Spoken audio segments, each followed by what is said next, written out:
Saudara-saudari yang terkasih dalam Tuhan, pada hari ini Yesus mulai mengajar para murid dalam sabda dikenal sebagai sabda di bukit. Dia mengajarkan sabda bahagia. Dalam sabda bahagia ini Tuhan mengingatkan kepada kita bahwa dalam inti hidup manusia kita semua itu merindukan kebahagiaan.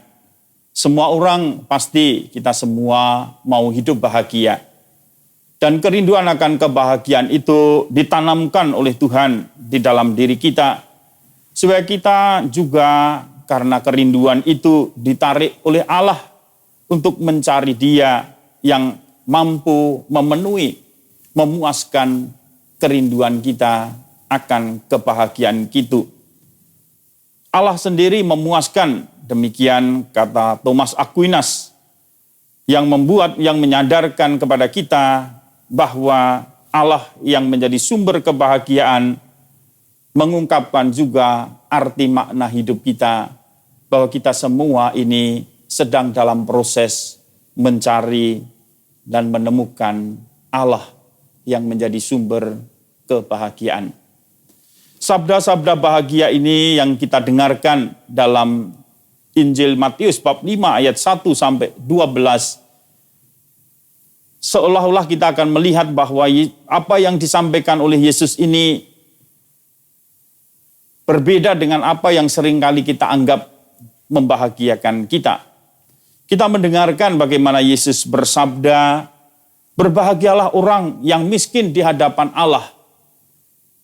Kita sering menjumpai dan juga kita mengalami dan juga kita berpikir bahwa harta kekayaan itu akan memberikan kebahagiaan di dalam hidup kita. Namun dalam kenyataannya, kalau kita tanya juga kepada orang-orang kaya atau kepada orang miskin, apakah mereka bahagia? Tentu ada banyak kemudian ketidakbahagiaan yang mereka alami.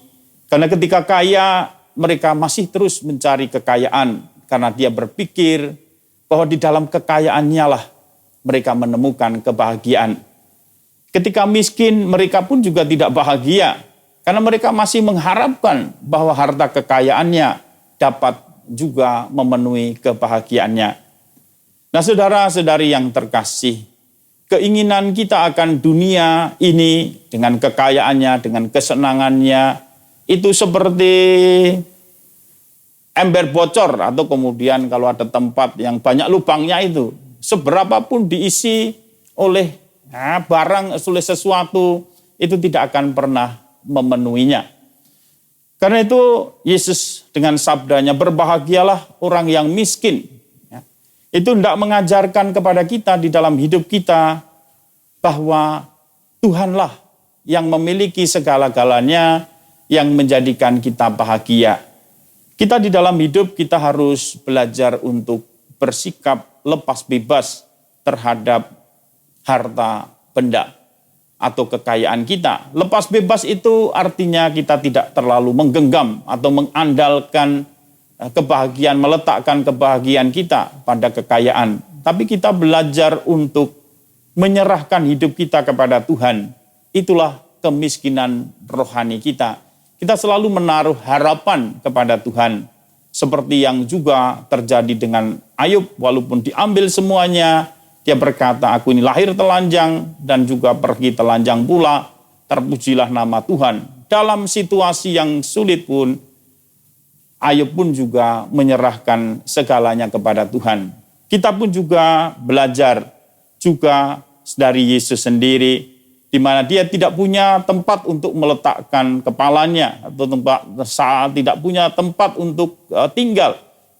Dan disitulah Yesus juga menjadi teladan kita di dalam hidup kita. Bagaimana kita bisa bahagia, tidak mengandalkan harta kekayaan kita, tetapi juga mengandalkan Tuhan. Dan Tuhan juga mengajarkan, kalau kita juga mempunyai harta, kita juga belajar berbagi. Seperti orang muda yang datang kepada Yesus dan dia sudah melaksanakan apa yang diperintahkan hukum. Tetapi ada kekurangannya ketika dia diminta untuk kemudian menjual segala harta miliknya dan memberikannya kepada orang miskin, dia pun sedih karena banyak hartanya, dia pun kecewa. Nah, saudara-saudari yang terkasih di dalam Tuhan, kalau tidak hati-hati kita dalam hidup bisa terjerat, tidak bahagia karena harta kekayaan kita. Kita juga harus belajar selain berbagi, kita juga belajar hidup sederhana, hidup ugahari, dan hidup kemudian juga belajar miskin di hadapan Tuhan. Semuanya adalah milik Tuhan. Ketika kita hanya mengandalkan Tuhan, Tuhan pun juga akan memberikan apa yang kita butuhkan dalam hidup kita. Nah, saudara-saudari yang terkasih, itu salah satu sabda bahagia yang bisa kita renungkan juga dalam hidup kita. Masih ada sabda bahagia yang lain, tetapi tentu renungan ini menjadi panjang karena bisa tidak selesai-selesai karena ada 10 sabda bahagia.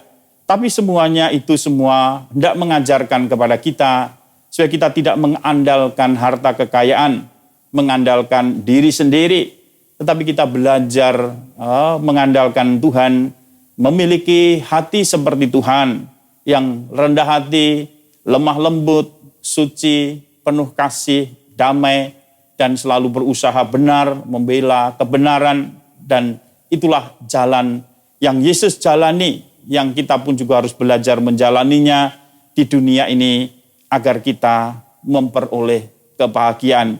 Sabda bahagia adalah kartu identitas kita untuk dapat masuk ke dalam kerajaan surga. Dan kita harus selalu mengenakannya dalam hidup kita, dan kita harus belajar. Dan tentu dengan kekuatan kita sendiri, kita tidak mampu, karena semuanya adalah buah roh di dalam hidup kita. Kita harus selalu membiarkan kita juga diubah oleh Tuhan, sehingga kita bisa berbahagia dalam situasi hidup apapun, seperti Tuhan selalu mewartakan sukacita, kebahagiaan di tengah-tengah dunia. Tuhan memberkati.